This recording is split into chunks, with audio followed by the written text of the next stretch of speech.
होंगे, मस्त होंगे, फिट होंगे, हिट होंगे।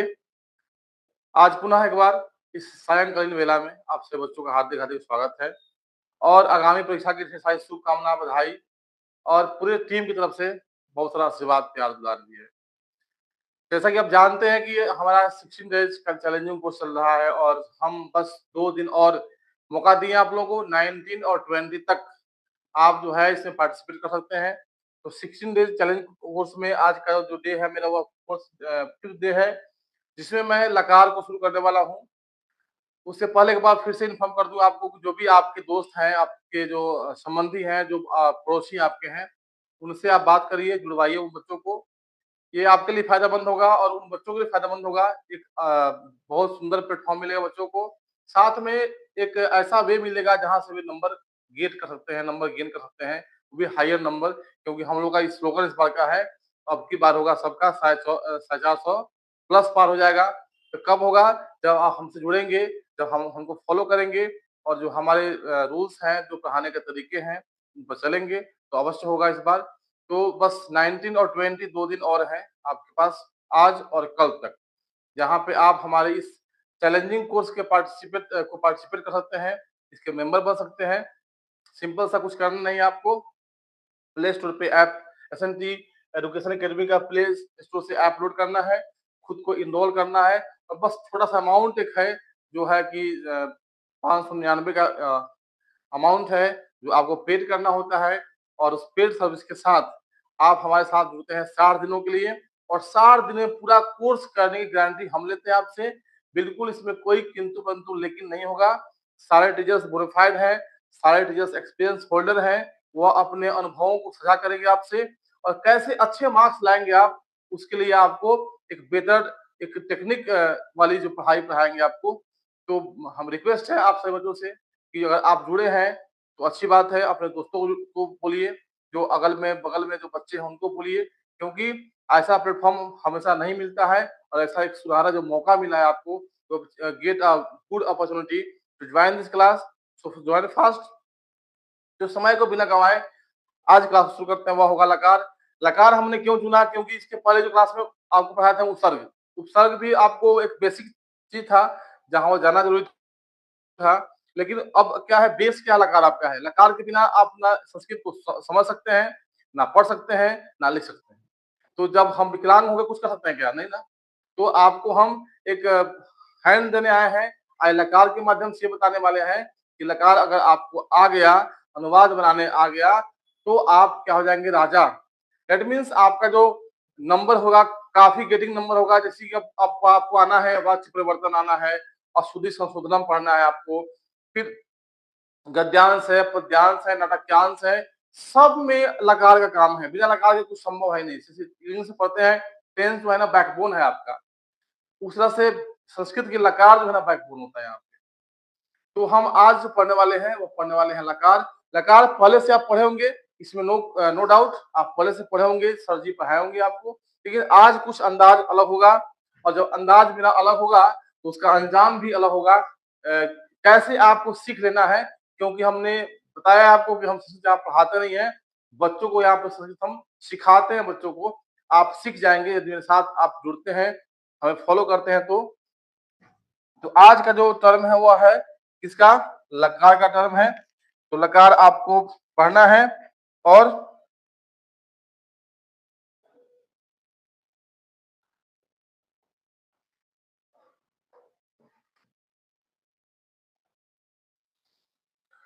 तो शुरू करते हैं लकार को।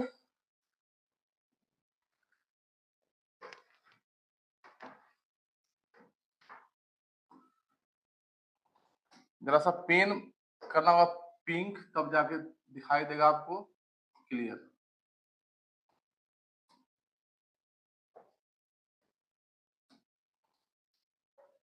ये रहा मेरा लकार। लकार प्रकरण एकदम आप साथ में अपना कॉपी कलम रखेंगे या फिर स्क्रीनशॉट या फिर ऐप पे मिल जाएगा आपको। इसके लिए कोई बात नहीं है, समझना है इसको सर क्या-क्या पढ़ा रहे हैं। लकार किसे कहते हैं? सबसे पहले पढ़ना है आपको लकार किसे कहते हैं? तो बी रेडी फॉर द लकार। लकार क्या है, इसको पढ़ाने वाले हैं आपको हम।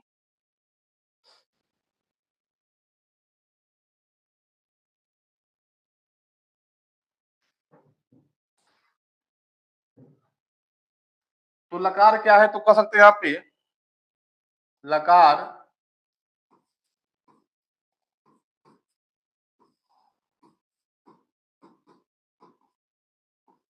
संस्कृत में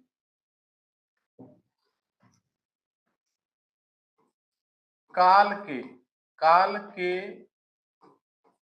विभिन्न रूपों को विभिन्न विभिन्न रूपों को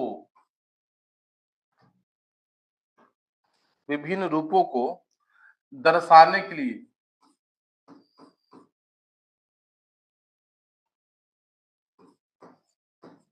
दर्शाने के लिए के लिए प्रयुक्त होते हैं।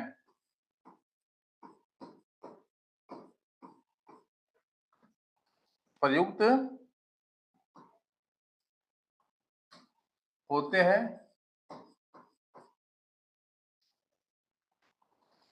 या इसको हम कह सकते हैं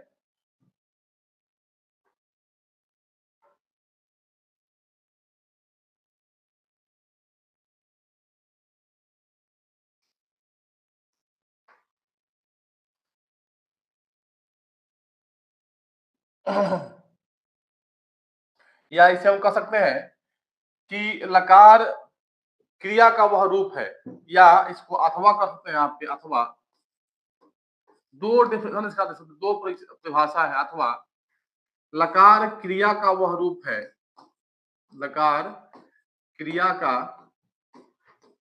वह रूप है, वह रूप है जो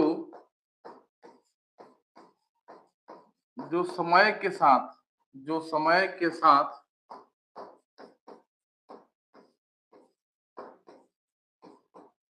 बदलता रहता है, जो समय के साथ बदलता रहता है।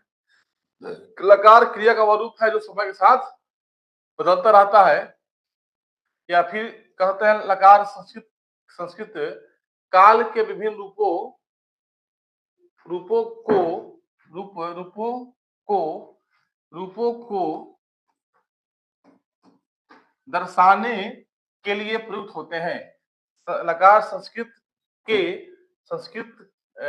काल के विभिन्न रूपों को दर्शाने के लिए प्रयुक्त होते हैं, या कह सकते हैं लकार क्रिया का वह रूप है जो समय के साथ क्या होता है, बदलता है। अब बात है कि सर लकार को हमने पढ़ा, इसका डेफिनेशन पढ़ा लकार का, तो लकार जो होते हैं संस्कृत में जो होते हैं, संस्कृत में जो लकार होते हैं वो कितने होते हैं बाबू? संस्कृत में लकार कितने होते हैं आगे पढ़ेंगे इसमें हम, संस्कृत में लकार कितने होते हैं। अब लकार का ये जाना हम लोगों ने, लकार का डेफिनेशन। अब पढ़ना है लकार के कितने भेद होते हैं, लकार के भेद।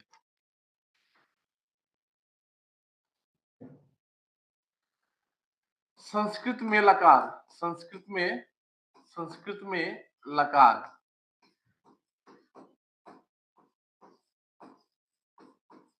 वैसे तो संस्कृत में लकार 10 होते हैं। संस्कृत में लकार की संख्या कितनी होती है? 10। लेकिन हमें पढ़ना है 5। संस्कृत में संस्कृत में संस्कृत में लकारों की संख्या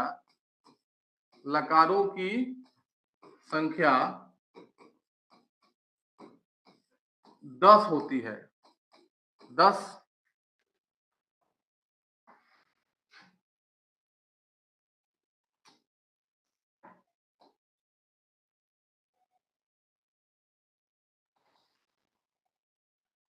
लकारों की संख्या 10 होती है। लेकिन आपके बोर्ड में जो है ना, बोर्ड में जो है आपको 5 ही पढ़ना होता है। अब इसमें कौन कौन 10 होते हैं मैं चाहता हूं तो मैं आपको लिख दूं, लेकिन पढ़ना है उसमें से 5। कितना पढ़ना है? 5। जो महत्वपूर्ण है उसी को पढ़ना है। सबसे पहले आता है 1 नंबर में लट लकार। क्या आता है वो? लट लकार। ठीक है, इसको बोलते हैं हम लोग वर्तमान काल। क्या बोलते हैं इसको? वर्तमान काल। दूसरा आता है लिट लकार। दूसरा आता है आपको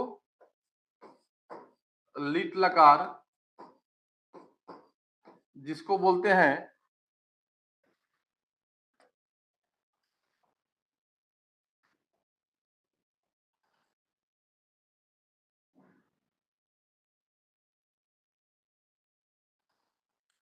ये परोक्ष भूतकाल के लिए आता है। परोक्ष भूतकाल के लिए आता है। तीसरा हो गया आपको लुट लकार। क्या हो गया? लुट लकार।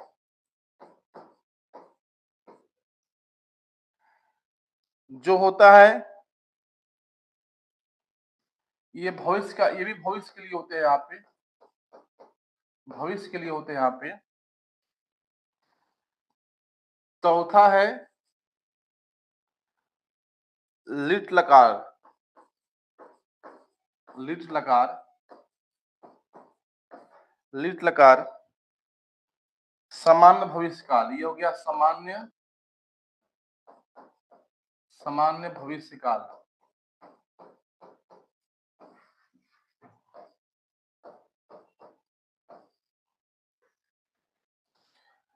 पांचवा हो गया लोट लकार। पांचवा हो गया लोट लकार। ये होता है आज्ञा,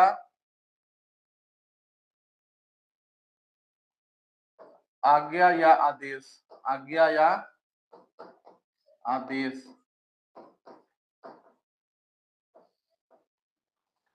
छठा हो गया लंग लकार। छठा हो गया लंग लकार। ये भी होता है भूतकाल ही। ये भी होता है भूतकाल।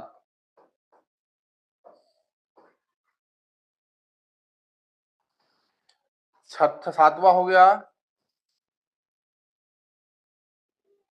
लिंग लकार।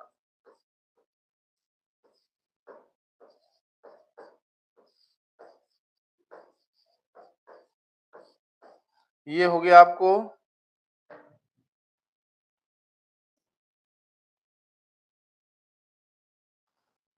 भूतकाल के लिए आता है। ये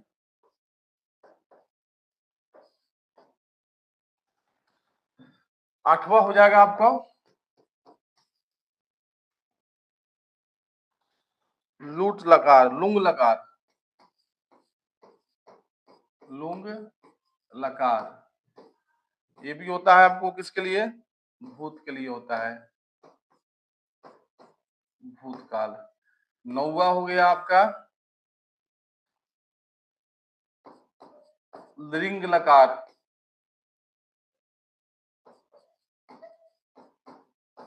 ये किसके लिए आ गया?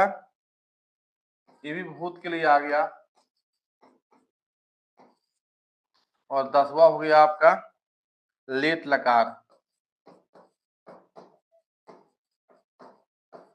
ये भी हो गया। ये होता है वैदिक संस्कृत में यूज किया जाता है। वैदिक संस्कृत में वैदिक काल के लिए होता है। अब यहाँ पे भाई आप पढ़ोगे क्या लिखते हैं? नंबर, नमस्ते पांडे जी, सर बोर्ड में संस्कृत आएगा। सर बोर्ड में संस्कृत आएगा। बोर्ड में संस्कृत क्यों नहीं आएगा? अब देखो ये मतलब एक बच्चा आपको कमेंट किया था मंडल साहब कि सर लकार 5 ही पहाड़े, लकार 10 होते हैं। तो मैंने जानकारी के लिए यहाँ लकार लिख दिया, यहाँ पे 10 होते हैं। लेकिन जो हमारे बोर्ड में आएगा वो 5 ही आएगा। लकार जो आएगा बोर्ड में 5 ही आएगा। ऐसे लकार होते हैं 10, लेकिन आएंगे बोर्ड में आपके 5 ही आएंगे। जो अब लिखने वाले हैं वो आपके बोर्ड में आएंगे। बिल्कुल लकार बोर्ड में आएंगे। लकार से ही सब बना हुआ है। लकार नहीं तो कुछ नहीं।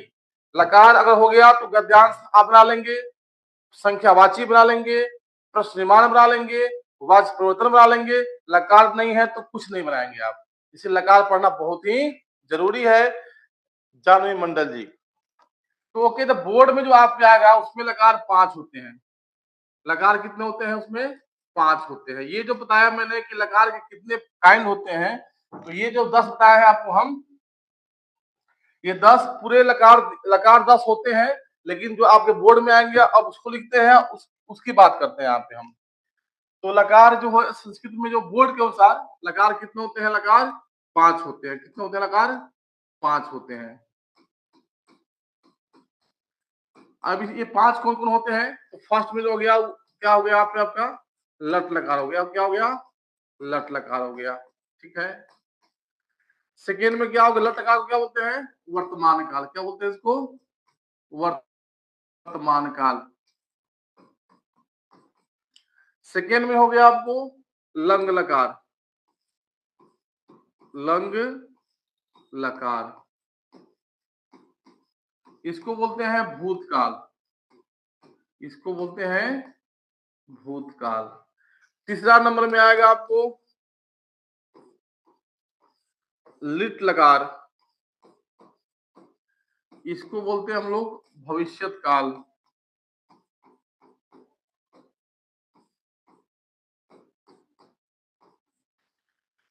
चौथा नंबर में हो गया लोट लकार। लोट लकार, इसको बोलते हैं हम लोग आज्ञा या आदेश के लिए यूज करते हैं इसका। आज्ञा या आदेश। और पांचवा नंबर में आ जाएगा आपको विधिलिंग। क्या आएगा बाबू? पांचवा में आएगा विधिलिंग। ये होता है चाहिए अर्थ में होता है। क्या होता है? चाहिए अर्थ में होता है।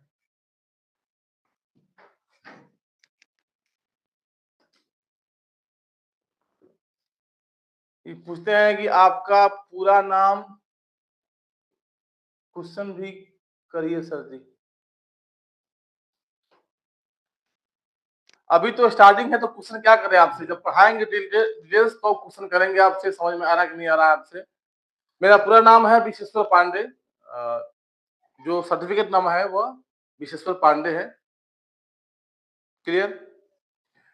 तो अभी ये देख के नहीं घबराना है कि सर ने यहाँ लिखा था, सर ने यहाँ लिखा था कि भाई लकार 10 होते हैं, इतना तो कोई पढ़ रहे थे, लेकिन आपको रियलिटी बताया तो लकार 10 होते हैं लकार, लेकिन हमको पढ़ना है उसमें केवल 5 पढ़ना है। तो 5 की बात करेंगे तो जो पढ़ना है वो लकार आपको यहाँ पे दिखा हुआ है।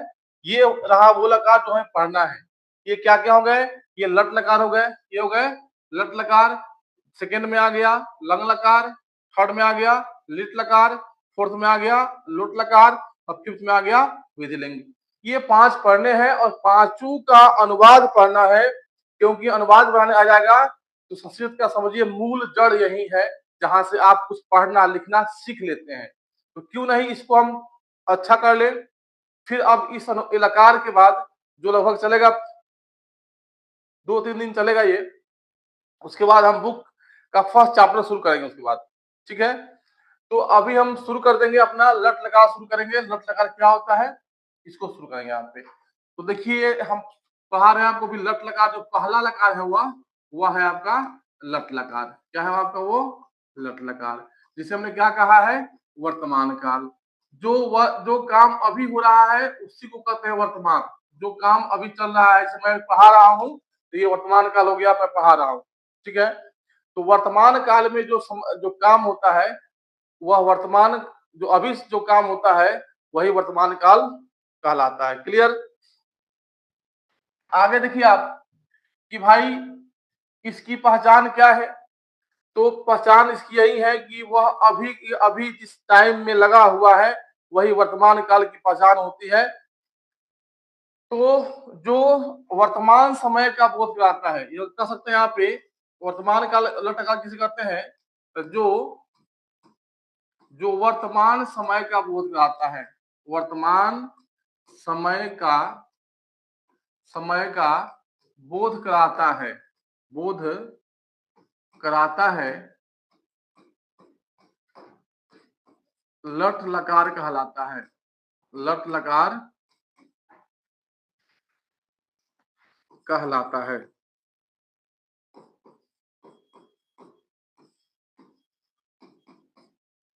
जैसे अब क्या हो जाएगा, मतलब राम पढ़ता है, राम पढ़ता है, तो राम जो अभी पढ़ने का काम कर रहा है, तो ये किस काल में हो गया, लट लकार में हो गया। ठीक है, तो, लट लकार में अगर हमें अनुवाद बनाना है तो क्या करना होगा, तो उसके लिए एक फॉर्मूला आता है। क्या आता है उसके लिए? एक फॉर्मूला आता है, जिसको हम यहाँ पर लिखने वाले हैं। क्या करने वाले हैं? लिखने वाले हैं। आप देखिए फॉर्मूला क्या होता है आप उसके लिए। तो सबसे पहले इस तरह का एक बनाना होगा आपको, एक बनाना होगा यहाँ पे, चार्ट बनाना होगा आपको। यहाँ पे चार्ट बना दिया हमने, यहाँ पे चार्ट बना दिया यहाँ पे हम लोगों ने। यहाँ पे फिर यहाँ लिखेंगे हम, पुरुष, यहाँ लिखेंगे एक वचन, ये हो गया द्विवचन, और ये हो गया बहुवचन। ये क्या हो गया मेरा? एक वचन,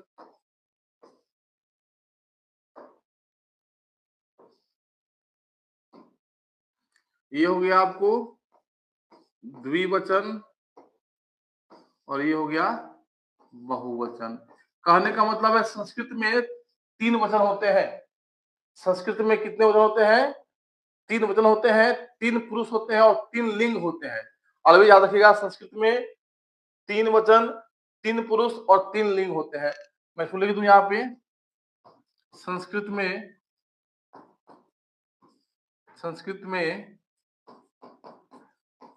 3 वचन,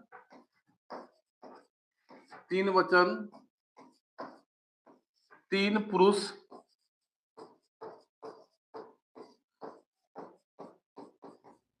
और 3 लिंग होते हैं।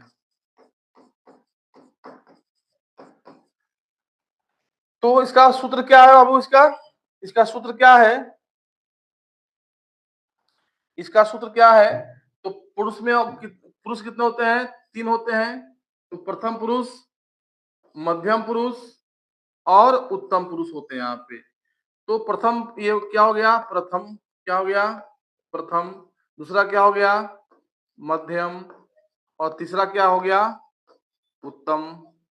यानी कि 3 पुरुष हो गए यहाँ पे, प्रथम पुरुष, मध्यम पुरुष और उत्तम पुरुष। वचन कितने हो गए?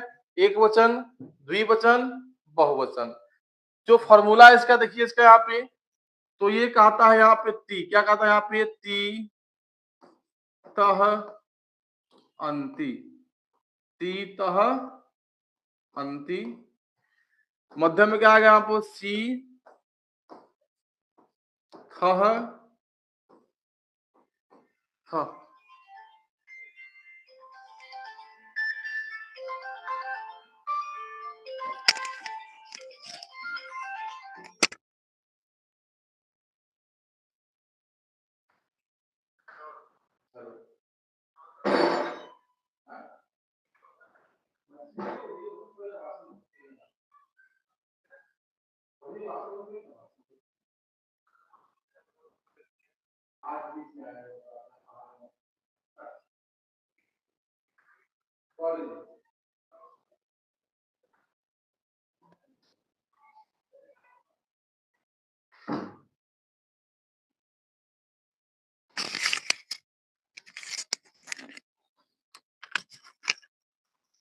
और उत्तम पे क्या आ गया यहाँ पे?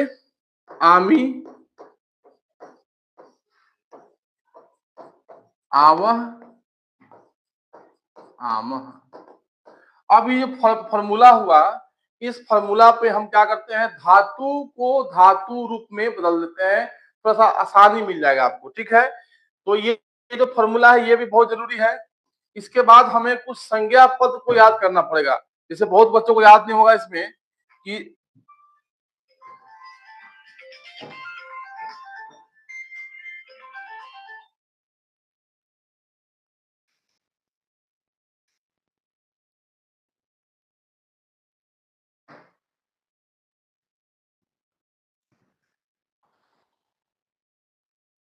पहले संज्ञा पद कुछ सर्वनाम पद कुछ है, इसको याद करना होगा यहाँ पे।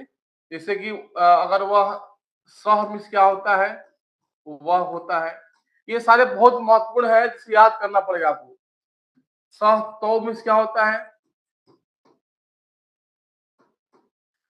तो मतलब होता है वे दोनों।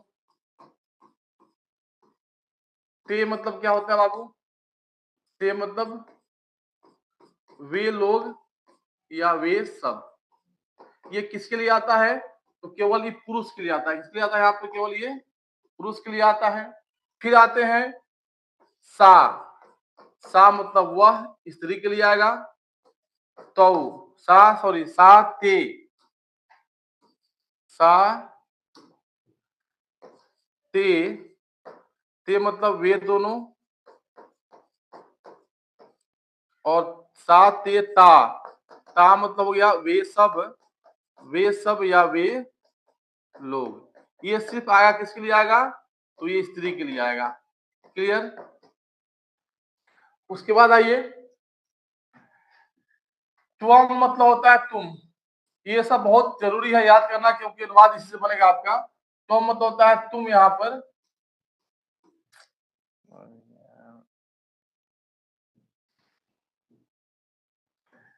युवाम मतलब हो गया तुम दोनों, और यूयम मतलब हो गया तुम सब, तुम सब या तुम लोग। उसके बाद है अहम। इस क्या होता है, अहम मतलब मैं होता है। अहम मतलब मैं। अवाम मतलब क्या होता है, हम दोनों। क्या होता है, हम दोनों। और वयम मतलब क्या होता है,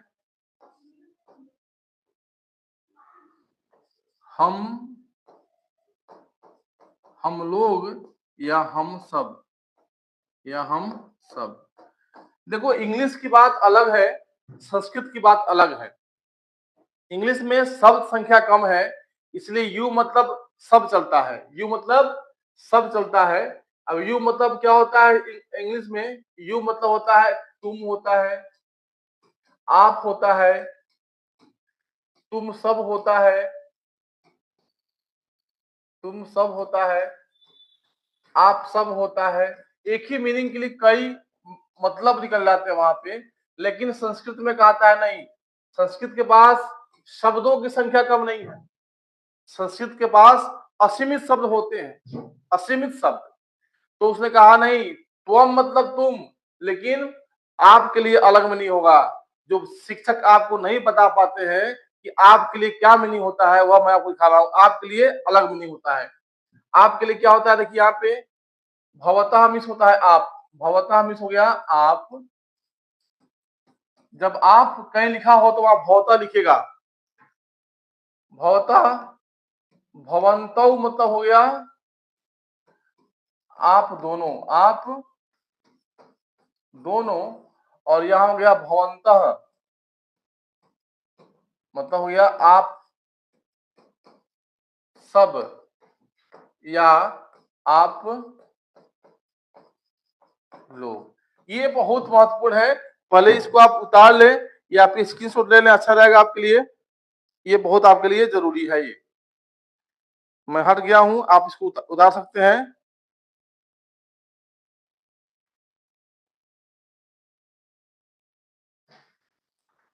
ये सारे सर्वनाम पद हैं जो कहीं ना कहीं अनुवाद में आपके लिए काम आएंगे। ये क्या आएंगे आपके लिए, काम आएंगे। चलिए आगे बढ़ता हूं मैं, आगे बढ़ते हैं इसी के साथ।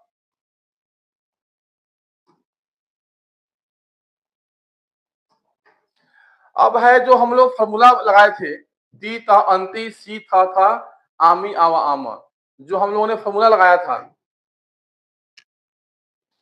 तो उस फॉर्मूला के अकॉर्डिंग हम अब धातु को धातु रूप में चेंज करेंगे।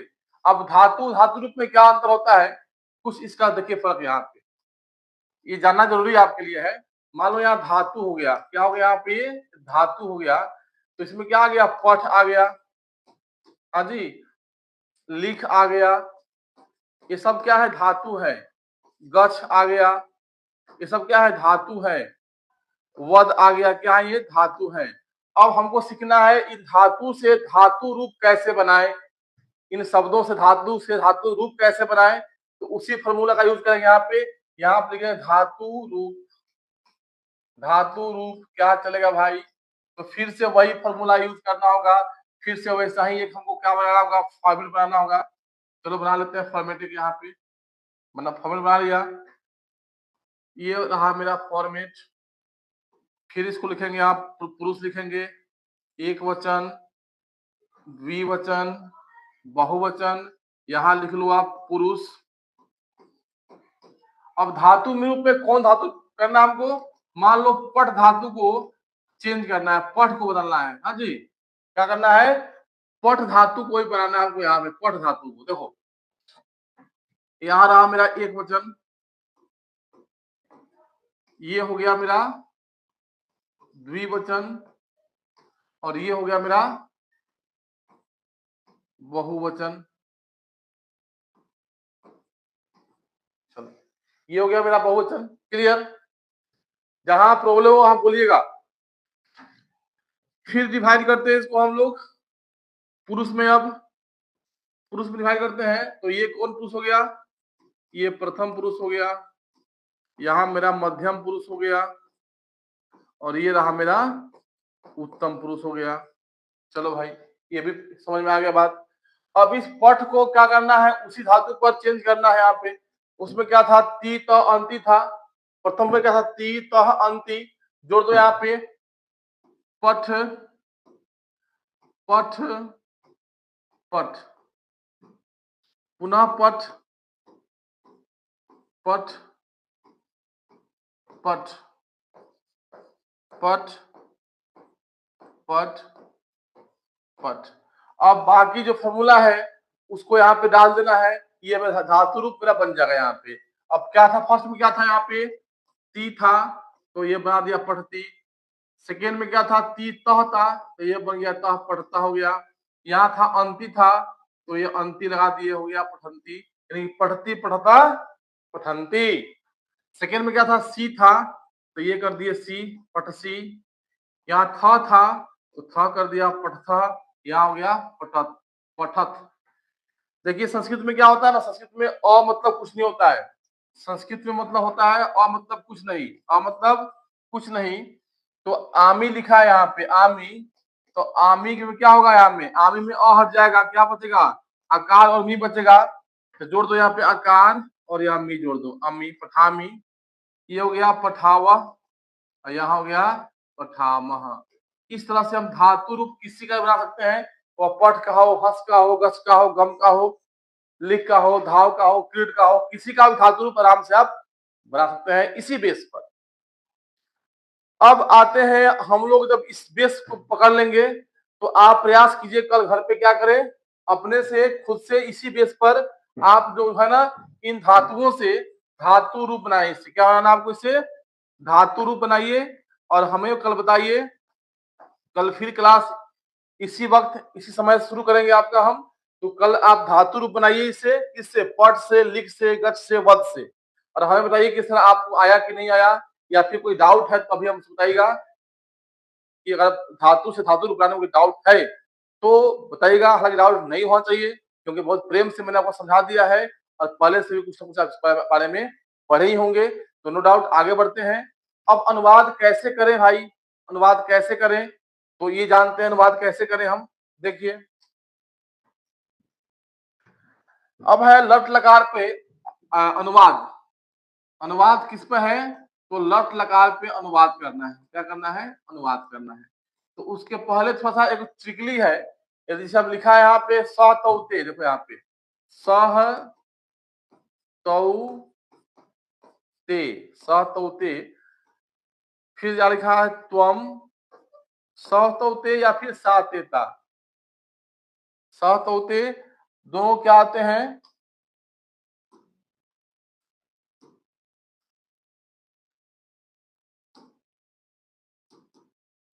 स तौते या फिर सा तेता, सा तेता।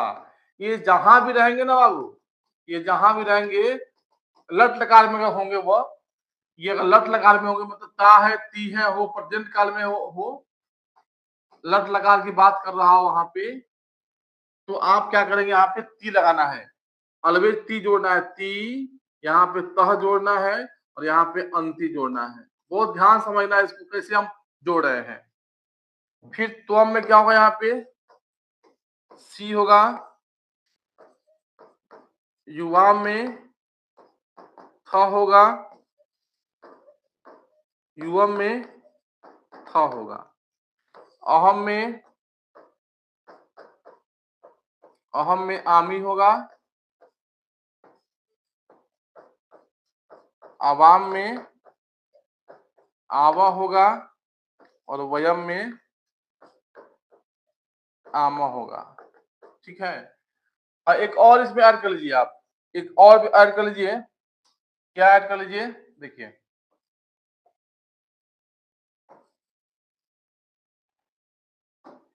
जो हमें लिखाया था, आपका लिखा था मीनिंग भवतः, भवतः, भवन्तौ और भवन्तः, ये सब किस में आते हैं, ये सब प्रथम पुरुष में आते हैं। किस में आते हैं, ये सब प्रथम पुरुष में आते हैं, प्रथम पुरुष में आते हैं, प्रथम पुरुष में आते हैं, किसमें आते हैं, प्रथम पुरुष में आते हैं।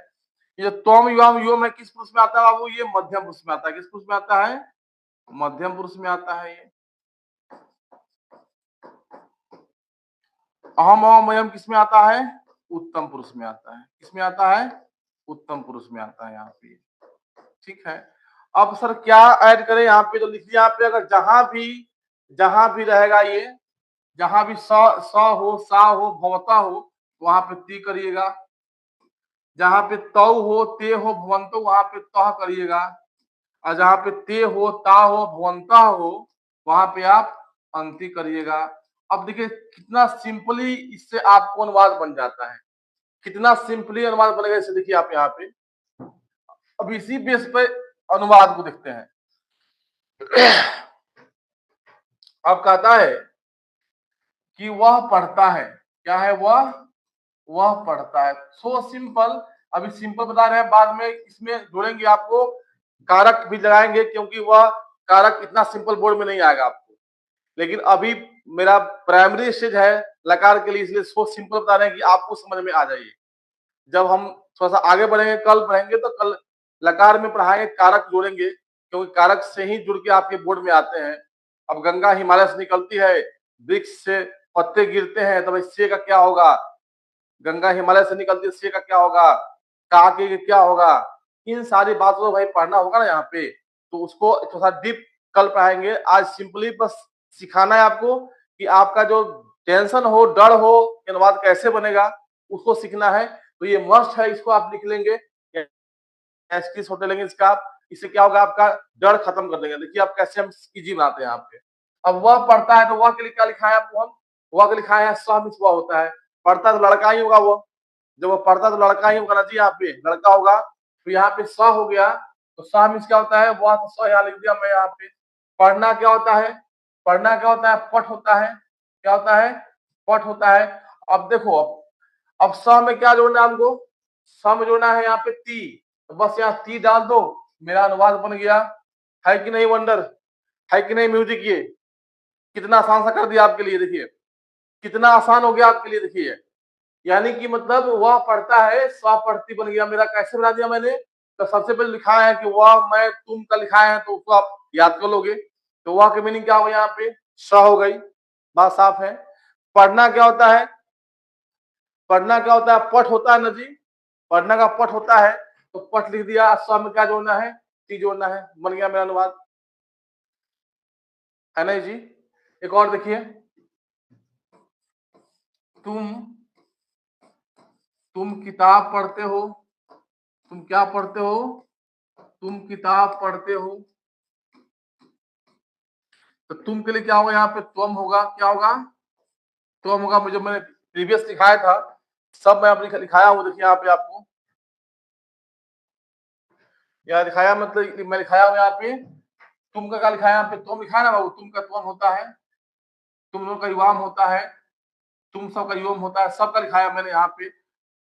वह लड़की के लिए, वे दोनों लड़की के लिए, ता वे सब लड़की के लिए, अहा मतलब मैं होता है, आ मतलब हम दोनों होता है, वयम हम सब होता है। ये थोड़ा सा याद करना पड़ेगा। क्या करना पड़ेगा? उसको याद कर लेंगे बाबू तो बिल्कुल आसान हो जाएगा आपके लिए। जो मैं ट्रिक सिखाया है उस ट्रिक से आप अनुवाद को बिल्कुल पॉकेट में ले घूमेंगे, अनुवाद का नंबर आपके पास रहेगा। अनुवाद आ गया तो संस्कृत का लगभग 60% क्वेश्चन आप आराम से अपने से हल कर दोगे, पढ़ाने की जरूरत उसमें नहीं है। इतना चैलेंज है इस पर।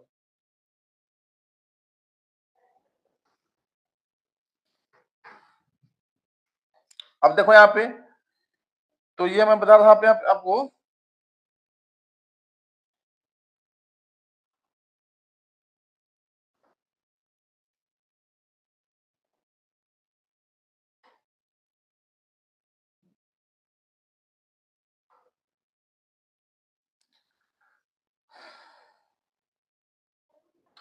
तो क्या हो यहाँ पे बाबू हो गया, तुम किताब पढ़ते हो तो तुम के लिए क्या होता है? तुम होता है। किताब क्या होता है? पुस्तकम होता है। पुस्तकम होता है, पढ़ना का पठ होता है। और त्वम में क्या जोड़ना है हमको? त्वम में जोड़ना हमको यहाँ पे सी जोड़ना है। देखो यहाँ पे लिखे हुए हैं, त्वम में क्या जोड़ना है? यहाँ पे सी जोड़ना है। यहाँ पे लिखे हुए हैं, हम साफ शब्दों में लिखे हुए हैं, देख लो आप। तो यहाँ पे सी जोड़ दो, आप यहाँ सी जोड़ दो, तो ये बन गया मेरा त्वम पुस्तकम पठसी। तुम किताब पढ़ते हो। इस प्रकार से हम लट लकार का अनुवाद आराम से बना सकते हैं। लट लकार के अनुवाद को में अब कोई दिक्कत हमें नहीं है। एक और देख लो यहाँ पे आप, हम लोग घर जाते हैं। हम लोग कहाँ जाते हैं? हम लोग घर जाते हैं। हम लोग घर जाते हैं, तो हम लोग का क्या होगा बाबू? लिखा है तो उधर हम वयम होता है ना, क्या होता है? वयम होता है। तो वयम हो गया। घर क्या होता है? घर का गृहम होता है। और जाना क्या होता है? गच्छ होता है। अब ध्यान देना है कि भाई वयम में क्या लगाना है। वयम लगाना आपको यहाँ पे आमा लगाना है। देखो यहाँ पे वयम में क्या लगाना है? आमा लगाना है। तो यहाँ पे जोड़ दो, यहाँ पे आमा, गच्छामा यहाँ हो गया। देखो है ना इजी, कितना इजी है मतलब। तो एक बार मुस्कुरा दीजिए और लाइक कर दीजिए आप कि हाँ सर बिल्कुल समझ में आ गया। एक बार जोर से तो मुस्कुरा दीजिए, तो ऐसे मतलब स्माइलिंग कर दीजिए सब कोई आप लोग, वाह कि हाँ सर समझ में आ गया सर। मारिए खटाक से। अब क्या करेंगे ना, आपके लिए कुछ दे रहे हैं घर से, आप घर से प्रयास करोगे। एक तो दिए है आपको कि धातु से धातु रूप बनाना है, वो भी होमवर्क है आपके लिए। अब जो है कुछ अनुवाद दे रहे हैं जो इजिली है। कल क्या बताएंगे इसमें? कल ऐड करेंगे कारक, क्योंकि कारक से ही पूछेगा एग्जाम में आपको अनुवाद। इतना सिंपल तो एग्जाम में बोर्ड में पूछेगा नहीं, बेवकूफ तो नहीं बैठा हुआ वहां पे क्या आपको यू का पकौड़ी का नंबर देगा आपको वहां पे। तो कल इसमें ऐड करेंगे कारक, क्योंकि कल पढ़ाएंगे हम लटको ही पढ़ाएंगे, और कारक कल बताएंगे इसमें। कारक में कुछ रूल होगा, उसको फॉलो करना होगा आपको। रूल्स बता के फिर अब थोड़ा इस अनुवाद को टफ करेंगे, यानी कि बोर्ड लेवल करेंगे। आज जो सिखाए हैं तो सिखाने में इजी किए हैं, कल थोड़ा बोर्ड लेवल का बताएंगे अनुवाद कि बोर्ड में कैसे कैसे अनुवाद आते हैं, और कारक का जो रोल है उस अनुवाद में क्या होता है। तो आज अभी लिख लो आप, अभी लिख लो आप, क्या अनुवाद लिख लो। घर से करने के लिए आप प्रयास करना घर से आने के लिए, है ना। हम लोग पटना जाते हैं। हम लोग पटना जाते हैं। वे लोग पत्र लिखते हैं। वे लोग पत्र लिखते हैं। मैं फल खाता हूं। मैं फल खाता हूं। तुम किताब पढ़ते हो। तुम किताब पढ़ते हो। और पांचवा जो है ना, बच्चे बच्चे घर जाते हैं। ये बस 5 करना है आपको, ये 5 करना है। और साथ में क्या करना है, मैंने कहा था अनुवाद कर लेना है आपको। क्या करना है? अनुवाद कर लेना है। और अनुवाद के बाद धातु रूप बनाना है। ये आपका होमवर्क है बाबू। ये क्या है आपका? होमवर्क है, जहां डाउट होगा कल फिर से पूछेगा हमारे कमेंट सेक्शन में आके। आप कल आपके हर कमेंट, हर प्रॉब्लम को दूर करने की कोशिश हम करेंगे। तो इसी के साथ आज की क्लास को यहीं खत्म करते हैं। सभी बच्चों को बड़ा सा एक बाय है ना। और याद रखिएगा, ज्वाइनिंग के लिए बस 19 एंड 20 नवंबर लास्ट डेट है आपके लिए। लास्ट डेट है फॉर ज्वाइनिंग के लिए, joining in the challenge course जो हमारा चल रहा है, उसमें चैलेंज कोर्स की ज्वाइनिंग के लिए लास्ट डेट हमारा 19 और 20 है। तो आप अगर चाहते हैं जुड़ना या चाहते हैं आपके दोस्त जुड़े, तो बिल्कुल आज और कल मात्र 19 और 20 दो ही दिन शेष बचे हैं। आप अपने दोस्त को इनरोल करा सकते हैं छोटा सा अमाउंट देकर। और जो बताया मैंने कि आप अगर चाहते हैं गेटिंग मार्क्स करना, तो यही एक तरीका है, यही प्लेटफॉर्म है जहां से आप अधिक से अधिक मार्क्स उठा सकते हैं। तो इसी के साथ सभी को बाय और जय हिंद। Thank you.